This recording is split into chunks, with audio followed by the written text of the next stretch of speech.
اللهم صل على سيدنا محمد وعلى آل سيدنا محمد. أعوذ بالله من الشيطان الرجيم. بسم الله الرحمن الرحيم. الحمد لله رب العالمين، والصلاة والسلام على سيد المرسلين وعلى آله وصحبه أجمعين. رب اشرح لي صدري ويسر لي أمري واحلل عقدة من لساني يفقهوا قولي. سبحانك لا علم لنا إلا ما علمتنا إنك أنت العليم الحكيم. ولا حول ولا قوة إلا بالله العلي العظيم. Muka surat 6, baris yang kelima daripada bawah. Muka surat 6, baris yang kelima daripada bawah. Qala al-muallif rahimahullahu ta'ala wa nafa'ana bi'ulumihi amin. Dan ada pun memberitahu, maka firman Allah Ta'ala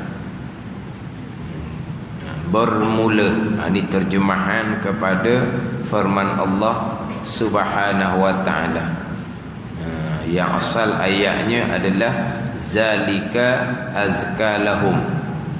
Terjemahan dia bermula demikian, zalika, demikian memejam mata dan memelihara farash itu, azka lahum, lebih membersihkan dan lebih menambahkan bagi mereka itu.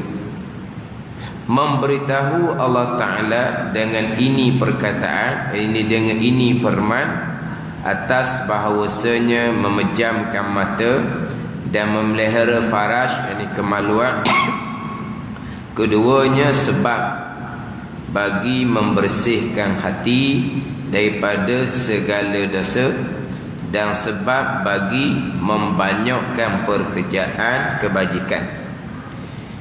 Dan ada pun memberitahu, tanbih dia panggil, yang mana dalam ayat qul lil mu'minina yaghuddu min absarihim wa yahfazu furujahum zalika azka lahum innallaha khabirum bima yasnaun.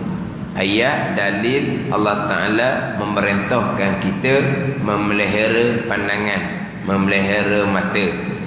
Yang mana dalam ayat ni ada 3 pembahagian. Yang pertama, Allah Ta'ala nak mengajar macam mana kau kelakuan yang baik, macam mana kau adab yang baik. Adab yang baiknya yaghuddu min absarihim wa yahfazu furujahum. Maknanya perintah supaya memejamkan mata, daripada memejamkan mata dengan makna memelihara mata.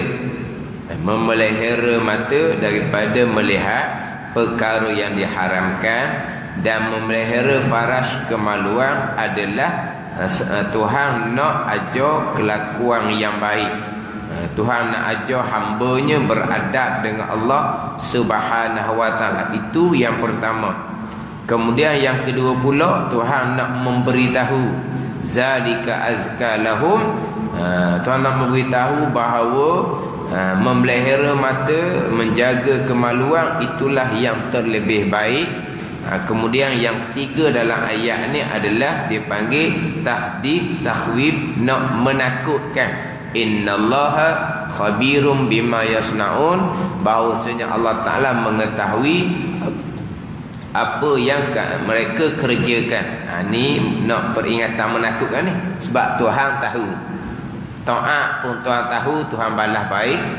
Tak taat, Tuhan tahu Tuhan akan seksa jikalau tidak diampuni oleh Tuhan. Ini dalam ayat yang menjadi dalil pelihara mata, anggota yang pertama daripada 7 anggota dalam kitab Penawar Bagi Hati. Pelihara mata, telinga, lidah, perut, kemaluan, kaki dan tangan. Pelihara 7 anggota sebelum pergi kepada pembicaraan sebenar kita penawar bagi hati adalah pembicaraan di bawah ilmu tasawuf. Tasawuf pembicaraannya berkaitan dengan sifat-sifat yang datang ke atas hati kita, sama ada sifat tu sifat baik ataupun sifat tu sifat yang dicela pada syarak. Adapun cerita bab mata, telinga, lidah dan anggota yang lain, itu bukan persoalan bab hati, itu persoalan anggota zahir. Tapi sebelum nak berbicarakan berkaitan dengan persoalan hati, kita kena pelihara anggota zahir terlebih dahulu. Yang mana anggota zahir ni adalah nikmat daripada Allah Subhanahu Wa Taala, yang mana kita wajib mensyukuri nikmat yang dikurniakan oleh Allah Subhanahu Wa Taala dengan bahawa kita pelihara sekalian anggota kita daripada melakukan perkara yang dilarang oleh Allah Subhanahu Wa Taala. Mensyukuri nikmat dengan makna kita menggunakan nikmat pada perkara yang dibenarkan oleh Allah Subhanahu Wa Taala. Sebaliknya, mengkufuri nikmat, kita gunakan nikmat kurniaan Allah pada perkara yang dilarang oleh Allah Subhanahu Wa Taala. Ini dipanggil kufur nikmat. Kufur nikmat, kafir nikmat. Kafir nikmat, ada kafir agama, ada kafir nikmat. Kufur nikmat, engkar akan nikmat Allah Subhanahu Wa Taala. Sebagai contoh, bab semayang tu, man tarakas salata muta'ammidan faqad kafara jihara. Sesiapa yang meninggalkan sembahyang dengan sengaja, maka Nabi kata kafir terang-terang.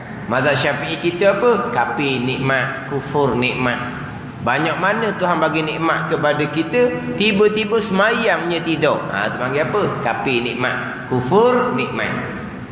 Mazhab Hambali, kafir agama dengan mana apa? Murtad, orang yang meninggalkan sembahyang dengan sengaja, walaupun hanya satu waktu, walaupun dalam keadaan sakit sekalipun, kafir dah, murtad dah.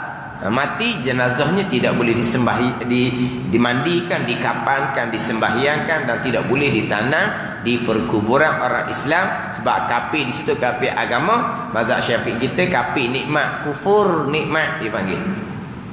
Kufur nikmat dan bagai-bagai ini nikmat kurniaan daripada Allah. Tiba-tiba suruh semayang, tambah semayang. Suruh semayang, tambah semayang, dipanggil kufur nikmat. Macam suruh jaga 7 anggota, tak pelihara, guna anggota pada perkara yang Tuhan larang, dipanggil kufur nikmat. Tidak mensyukuri nikmat Allah Subhanahu Wa Taala. Kalau dalam ayat, la in syakartum la azidannakum wa la in kafartum inna azabi lasyadid. La in syakartum la azidannakum wa la in kafartum inna azabi lasyadid. Jikalau syukur kamu, nescaya kami akan tambah, dan jikalau kufur kamu. Kufur di sini bukan kafir murtad. Wala in kafartum, jikalau kufur kamu dengan makna kamu kufur akan nikmat dengan bahawa tidak mensyukuri nikmat, sesungguhnya azab aku sangat pedih. Kalau syukur nikmat, nescaya Allah Ta'ala akan tambah. Syukur nikmat penglihatan, Tuhan pun tambah. Tambah apa? Tambah jadi cerah mata. Daripada hok pakai hok mata kelabu jadi terang. Tambah keberkatan mata kita. Tambah keberkatan mata dengan mana apa? Dengan mata tadi ni kita jadi tengok benda-benda yang Tuhan perintah. Itu berkat mata. Kita sama sekali takkan gunakan mata pada perkara yang Tuhan larang. Itu panggil apa tu? Pandangan mata yang diberkati oleh Allah. Tuhan tambah keberkatan. Macam keberkatan harta. Dengan harta tadi bertambah taat kita akan Allah Subhanahu Wa Taala. Panggil apa ni?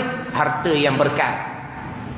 Umur yang berkat, umur dipanjangkan, digunakan umur untuk taat kepada Allah Subhanahu Wa Taala. Kita panggil umur yang berkat.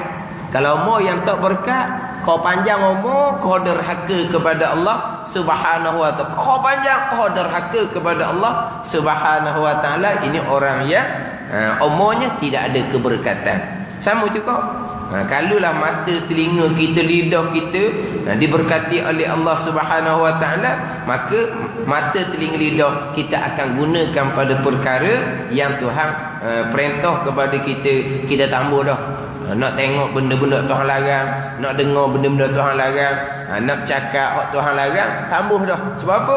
Sebab Tuhan bagi kekuatan kita, hasilnya keberkatan. Sebab kita mensyukuri nikmat kurniaan Allah Subhanahu wa taala.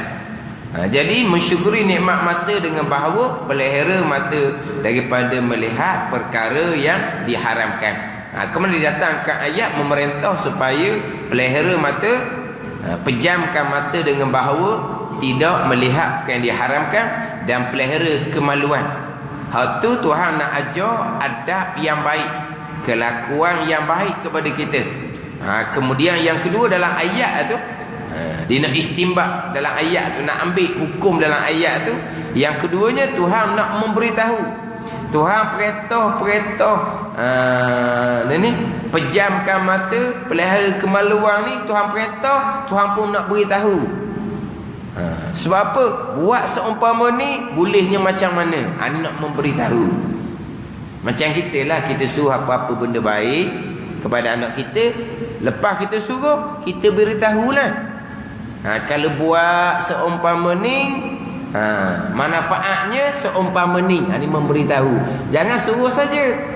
Suruh lah. Kadang-kadang anak kita ni tak nampak pun suruhan kita tu manfaat ataupun tidak.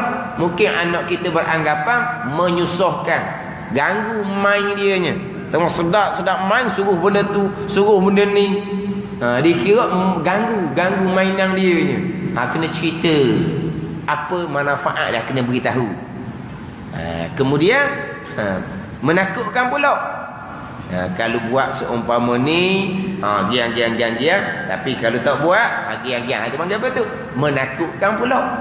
Perintah dulu, cerita di sebalik perintah tu apa sebenarnya. Kemudian turut perintahnya macam mana, kalau buat degilnya macam mana. 3 peringkat. Perintah, lepas tu beritahu kebaikan contohnya. Kemudian kena memperingatkan jugalah kalau tak buatnya macam mana. Dalam ayat ni sama ni. Perintah, jaga pandangan, jaga kemaluan. Tuhan nak beritahu pula ni. Dan ada pun memberitahu, maka firman-Nya, bermula demikian memejamkan mata dan memeliharakan faraj itu lebih membersihkan hati dan lebih menambahkan bagi mereka itu, lebih menambah akan kebajikan. Lebih membersih, lebih menambah ni, menambahkan kebajikan. Menambah kebajikan ni panggil barakah. Barakah ni ziyadatu ilahi dia panggil. Tuhan menambahkan kebajikan yang daripada Allah Subhanahu wa taala. Tuhan tambah kebajikan, menambahkan kebajikan hak agama. Itu dia panggil barakah.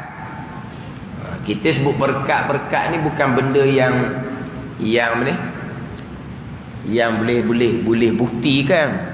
Berkah ni Tuhan tambah kebaikan hak daripada Allah Subhanahu wa taala.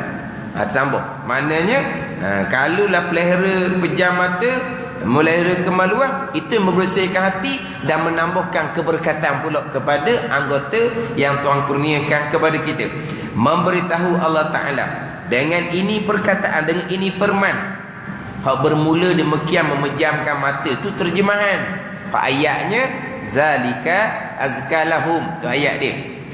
Memberitahu Allah taala dengan ini perkataan atas bahawasanya memejamkan mata dan memelihara faraj kemaluan itu, keduanya sebab bagi membersihkan hati daripada segala dosa. Nak membersihkan hati daripada dosa. Kalau kita tak jaga pandangan, tak jaga kemaluan, maka dosa ni akan menghitamkan, membitikkan hati kita dengan kotoran. Jadi kalaulah kita jaga mata, jaga kemaluan, maka akan membersihkan hati kita daripada segala dosa. Bila hati kita bersih daripada dosa, dan sebab bagi membanyakkan pekerjaan kebajikan, barulah ada kekuatan kita nak buat kebajikan. Kalaulah hati kita tu gelap, kelam dengan dosa, maka menyebabkan kitanya tertegah daripada melakukan kebajikan. Payah nak buat kebajikan. Sebab apa? Sebab kita dosanya banyak. Bila dosa kita banyak, maka kita tak ada kekuatan untuk melakukan kebaikan. Sebab itulah kalaulah kita ni nak memperbanyakkan ibadah-ibadah sunat, tak mampu.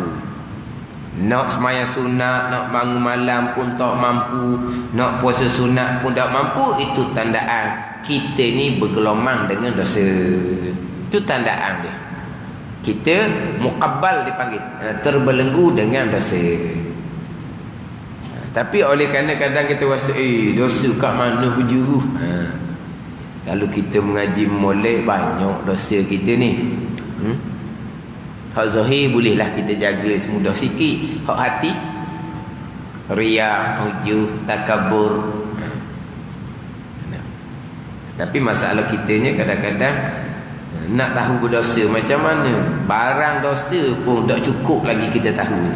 Perkara yang berdosa tu pun tak cukup lagi kita tahu. Tengah-tengah belajar, berdosa, baru tahu berdosa. Lepas je belajar, tahu berdosa. Sebelum tu tak tahu pun berdosa. Terutama sekali kalau bab pegangan lah, baru tahu itu pegangan yang berdosa, tak ada benda. Dosa pegangan, habis cerita. Hak dosa pegangan hak tak kapir ni. Kalau pegang hak kapir, hak tu dah cerita tu. Ini pegangan yang tak kapir, tapi pegangan yang berdosa.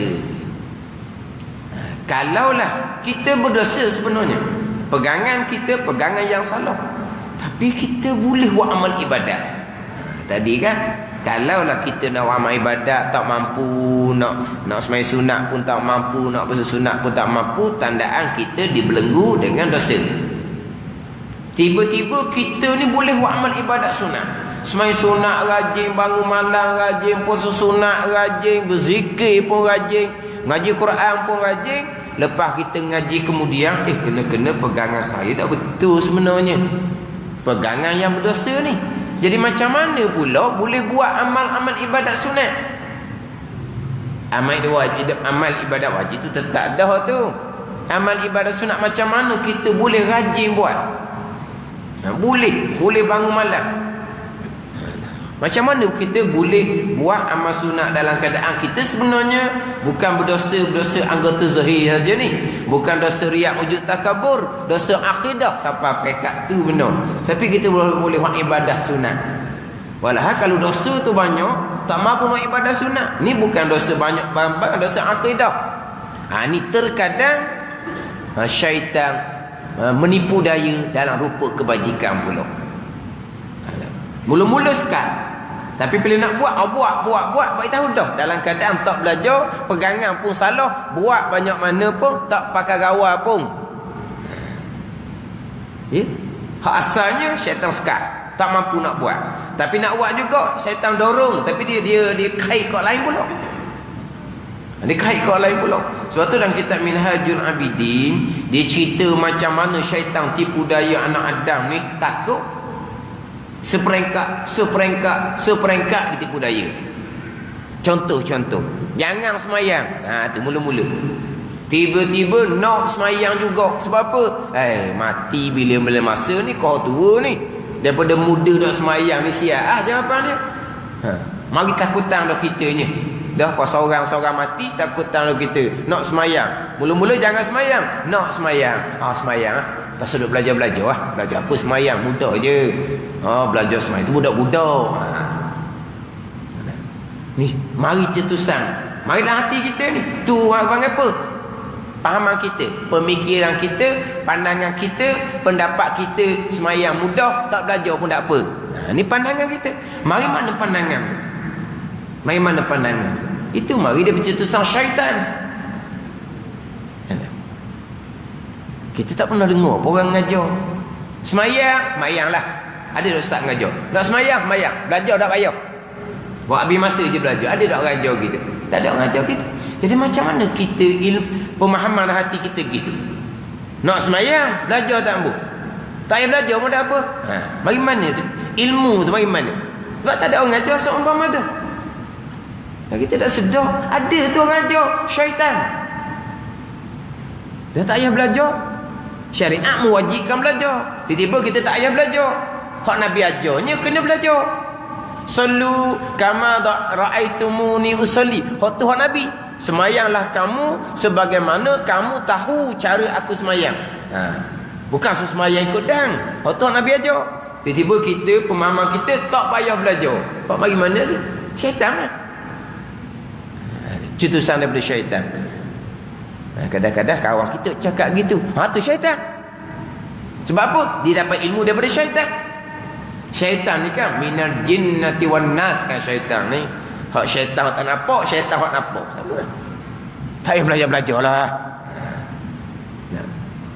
Tak boleh buat ibadat macam mana. Tak belajar, kena belajar. Kena belajar. Kita kena mari sejik surah. Kena belajar. Marilah sejik surahnya. Tapi bukan belajar semayang, dia belajar hal lain. Dia pusing kot tu pula. Akhirnya kita belajar ikut suka. Cadangan asalnya mailitah hati nak belajar semayang. Kadang-kadang memang belajar semayang sungguh. Tapi tak jauh pun kenal Tuhan yang memerintahkan semayang. Mari-mari nak belajar semayang je. Dan sebab nak semayang ni kan nak semayang. Maka marinya nak belajar semayang. Syarat nak sah semayang pertama, Islam yang beriman. Kena belajar kenal Tuhan dulu untuk memastikan kita beriman. Tak belajar tu. Belajar jugalah semayang. Comel jugalah taharah. Comel jugalah rukun-rukun semayang, syarat bagi tiap-tiap rukun. Tauhidnya tak belajar. Tasawuf yang ketiganya tak belajar juga. Akhirnya belajar semayang nak itau orang je. Itau orang tu, itau orang ni, habis orang tak sah semayang. Tu hak sombong pulanya. Tapi semayang walaupun comel taharah, comel rukun semayang, tapi kalau pegangan tak betul, tak terima semayang, tak terima. Ditolak mentah-mentah. Kenapa? Ditipu oleh syaitan. Mari belajar, kena molek, belajar pegangan, belajar semayang, belajar ilmu tasawuf. Ini kadang-kadang belajar pegangan, belajar semayang bang. Tasawufnya tak belajar ataupun belajar tak amal, akhirnya mayang comel dah ni, pegangan comel, semayang comel, mari pula di hatinya nak menunjuk. Riak pula dah. Nak elok daripada riak, kita pun mai sunat tu, mai sunat di rumah. Hak Nabi perintahnya, sallu ayyuhan nas fi buyutikum illal maktubah. Semayang oleh kamu wahai manusia di rumah kamu. Melainkan semayang fardu saja di masjid. Main di rumah. Semayang di rumah ni orang lelaki ni. Orang lelaki. Mayang sunat tu di rumah orang lelaki. Kalau orang puang semayang fardu pun di rumah. Ni orang lelaki ni. Semayang sunat di rumah. Orang puang semayang fardu pun di rumah. Aulanya seumpama tu. Melainkan orang-orang tua sahaja yang kalau duduk rumah jadi seorang diri, maka afdal berjemaah di masjid daripada seorang diri di rumah tu je. Bagi perempuan tua sahaja, hak muda-muda tidak, bukan tidak digalakkan, bahkan dimakruhkan datang ke masjid. Dimakruhkan. Mari masjid ni kenapa? Kerana nak belajar fardu ain. Hak tu wajib tak kira siapa.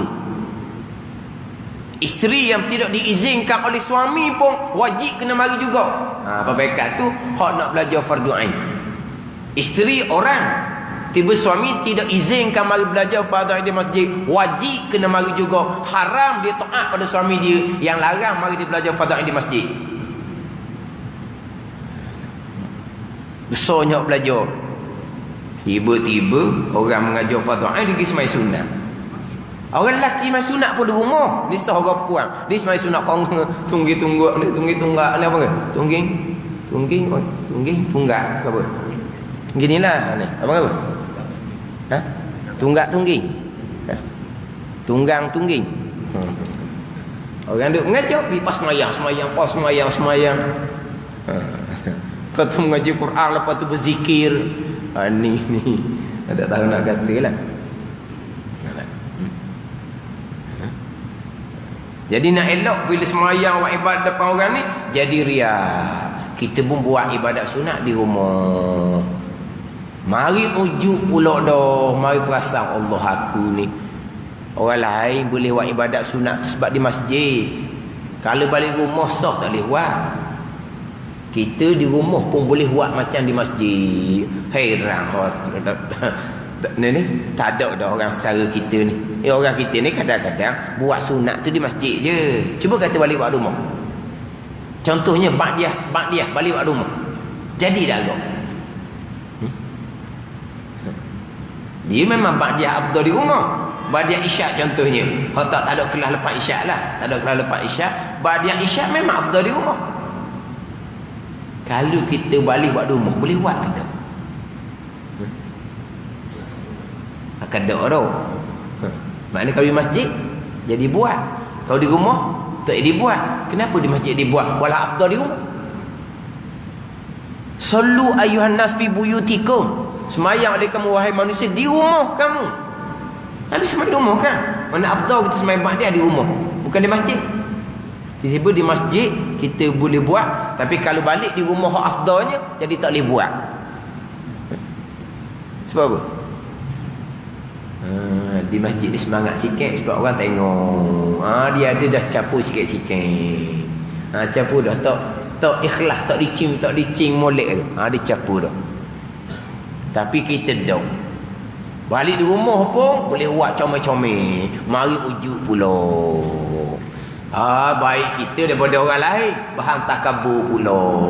Cara syaitan tipu. Seperengkat. Tapi kalau buat ibadat belajarnya tidak, tu atas darat kering orang panggil tu bahan syaitan. Atas darat kering. Ke orang kata? Betul ayat tu. Atas darat kering. Sebab ada darat tak kering. Dalam air tak kering lah. Atas darat. Orang kena tipu atas darat kering. Tauhid tak belajar, pekoh semayang bang tak belajar, nak semayang tapi tak belajar tu semua. Tu ada benda tu. Lepas tu terkadang belajar tidak, apanya tidak, rajin wa amal. Rajin wa amal ni dalam kitab Minhaj. Terkadang syaitan tipu daya anak Adam atas rupa kebajikan. Hak ni hak takut kita ni. Tapi kalau kita tak mengaji kitab, kita rasa pelik. Macam mana orang buat ta'at tu tiba dari syaitan? Tak. Bukan kata semayang sunat, semayang fardu pun kalau pegangan tak betul, Tuhan tak terima. Kalau pegangan betul tapi semayang fardu tu taharah tak sempurna, hukum pun tak sempurna, Tuhan tak terima. Kalau kata pegangan comel, semayang berpekoh comel, tapi hati tak ikhlas, Tuhan tak terima. Pegangan comel, pekoh comel, tapi semayang riak, semayang seteriak, bukan setakat Tuhan tak terima. Tempatnya di mana? Wailun allazina hum yura'un. Siapa? Orang semayang seteriak, bukan setakat Tuhan tak terima, bukan setakat kosong tak ada pahala, tapi Tuhan akan bubuh dalam wailun, telaga, lubang, lembah dalam neraka Jahannam.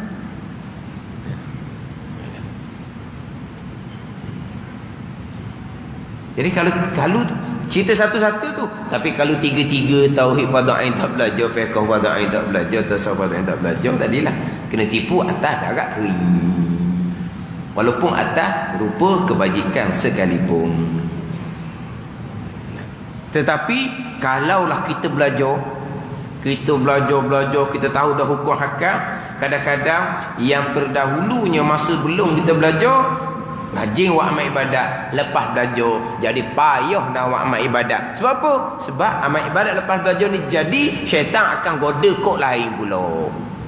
Ini kadang-kadang orang yang berpengalaman terdahulunya dia buat amal ibadat tanpa belajar, cukup mudah buat amal ibadat, bangun malam pun cukup mudah, tapi lepas belajar sebab jadi payah nak bangun malam dah pulaknya.